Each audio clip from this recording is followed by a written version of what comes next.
എല്ലാ സുഹൃത്തുക്കൾക്കും നമസ്കാരം. ഇന്നത്തെ വീഡിയോയിലൂടെ ഞാൻ പറയാൻ ആഗ്രഹിക്കുന്ന ഒരു നല്ല കാര്യങ്ങൾ നമ്മുടെ ജീവിതത്തിൽ ഉപകരിച്ചുകൊണ്ടിരിക്കുന്നതും ഇനി ഉപകരിക്കാൻ പോകുന്നതുമായ മർമ്മപ്രധാനമായ ചില സംഭവങ്ങളാണ് ഈ വീഡിയോയിലൂടെ പറയാൻ ആഗ്രഹിക്കുന്നത്.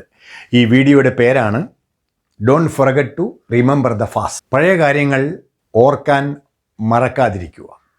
അതീത് കോയ് യാദ് രഖന നാ ഭൂലെ.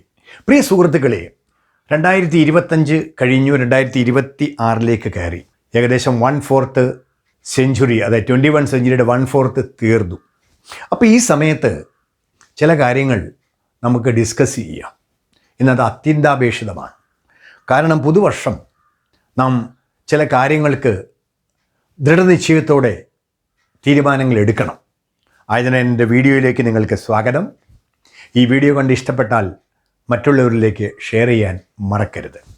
ഒന്നാമതായിട്ട് എനിക്ക് പറയാനുള്ളത്, ഈ പുതുവർഷം നമ്മുടെ മനസ്സിനെ സന്തോഷത്തോടും സ്നേഹത്തോടും കൂടി ഒരുക്കി പഴയ കാര്യങ്ങൾ ഓർക്കാനും മറക്കാതിരിക്കാനും ശ്രമിക്കണം.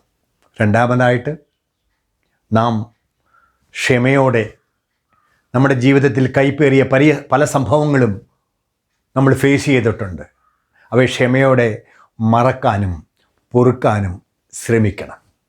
About forgetting and forgiving. പിന്നെ നമ്മൾ യാത്ര ചെയ്ത നമ്മുടെ ജീവിത വഴികൾ, ഈ ജീവിതത്തിൽ നമ്മൾ ആയിരിക്കുന്ന ഈ സ്ഥാനത്ത് പലരും നമ്മളെ സഹായിച്ചിട്ടുണ്ട്. ഡയറക്റ്റ്ലി ഓർ ഇൻഡയറക്റ്റ്ലി, ചെറുതോ വലുതോ ആയിരിക്കുന്നവർ ചെറിയ കാര്യങ്ങളും വലിയ കാര്യങ്ങൾ തന്നെ നമ്മളെ സഹായിച്ചിട്ടുണ്ടെങ്കിൽ അത് നമ്മളൊന്ന് റിവൈൻഡ് ചെയ്ത് ഒന്ന് ഓർക്കണം. ഓർത്തിട്ട് അവർ തന്നിരിക്കുന്നതായ എനർജി, അതേതും ആയിക്കോട്ടെ, സൂര്യൻ, ചന്ദ്രൻ, മഴ ലോകത്തെ സഹായിക്കുന്നത് പോലെ പല രീതിയിൽ നമ്മളെ സഹായിച്ചിട്ടുണ്ടായിരിക്കും. It can be money, it can be friendship, it can be time, എന്തുമായിക്കോട്ടെ അത് ഓർത്ത് നമ്മൾ അവരെ ഓർത്ത് പ്രാർത്ഥിക്കുകയോ, കാരണം ചിലവർ കടന്നു പോയിട്ടുണ്ട്, ചിലവർ ജീവിച്ചിരിപ്പുണ്ട്, അവരെ ഒന്ന് കാണാനൊക്കെ നമ്മൾ ഈ വർഷം ഒന്ന് ശ്രമിക്കണം. പിന്നെ എനിക്ക് യുവാക്കളോട് പറയാനുള്ളത് ഒരു കാര്യം, 2026 ദൃഢനിശ്ചയത്തോടു കൂടി നമ്മൾ മുന്നേറണം. നമുക്ക് സൂട്ടബിൾ ആയിട്ടുള്ളതായ പരിസരം സെലക്ട് ചെയ്ത് സത്യസന്ധതയോടുകൂടി മുന്നേറണം.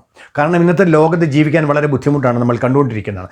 സത്യസന്ധതയോടുകൂടി മുന്നേറിയാൽ മാത്രമേ, അതാണ് ആയുസ് ദൈർഘ്യം വർദ്ധിപ്പിക്കാനുള്ള ക്രിയാത്മക വഴി.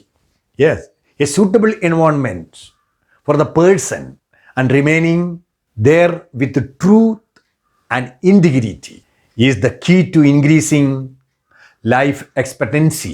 ഇതൊരു പൊതുവായ കാര്യമാണ്, അത് മറക്കരുത്. പിന്നെ യുവാക്കളെ, കർമ്മശേഷിയിലാണ് നാം വിശ്വാസം അർപ്പിക്കേണ്ടത്. അത് ശ്രദ്ധിക്കണം. കാരണം നമ്മുടെ ജീവിതത്തിൽ സംഭവിക്കുന്ന ഏത് കാര്യമാണെങ്കിലും അതിൻ്റെ ഉത്തരവാദിത്വം നാം സ്വയം ഏറ്റെടുക്കണം. സ്വയം ഏറ്റെടുത്ത ശേഷം അതിൻ്റെ പരിഹാര മാർഗങ്ങളും സ്വയം കണ്ടെത്തി മുന്നോട്ട് പോകണം. അതാണ് വേണ്ടത്. Believing in our abilities, take responsibilities for everything that happen in lifes and take suitable solution for our self. അത് ഏറ്റവും അത്യന്താപേക്ഷിതമായിട്ട് നമ്മൾ കരുതണം. പിന്നെ പറയാനുള്ളത്, മനോഭാവം മീൻസ് ആറ്റിറ്റ്യൂഡ് രൂപാന്തരം പ്രാപിക്കുന്നതാണ് പ്രവൃത്തികൾ. That everybody know. അപ്പോൾ എന്താണ്, ചിന്തകൾക്ക് അപ്പുറത്തേക്ക് വളരാനോ കാഴ്ചപ്പാടുകൾക്ക് വിരുദ്ധമായി പെരുമാറാനോ ആർക്കും കഴിയുകയില്ല. Action are the transformation of attitude. No one can grow beyond the thoughts, behave contrary of the views. ഇതൊരു കോമൺ കാര്യമാണ്. ഞാൻ ഈ വീഡിയോയിൽ പറയാൻ ഉദ്ദേശിക്കുന്നത് ഇതാണ്. ഇനിയുള്ള ജീവിതം ക്രിയാത്മകമായിട്ട് നാം കുടുംബത്തോടും സമൂഹത്തോടും കൂടി നമ്മുടെ ജീവിതം മുന്നോട്ട് പോകണമെങ്കിൽ നാം ചില കാര്യങ്ങൾ തീരുമാനിക്കണം. അതിനുള്ള ചെറിയൊരു ഹിൻ്റാണ് ഈ വീഡിയോയിലൂടെ ഞാൻ തന്നത്. ഇത് കണ്ടിഷ്ടപ്പെട്ടാൽ നിങ്ങൾ മറ്റുള്ളവരിലേക്ക് ഷെയർ ചെയ്യണം. അടുത്ത വീഡിയോയുമായി ഞാൻ വീണ്ടും വരും. നന്ദി, നമസ്കാരം.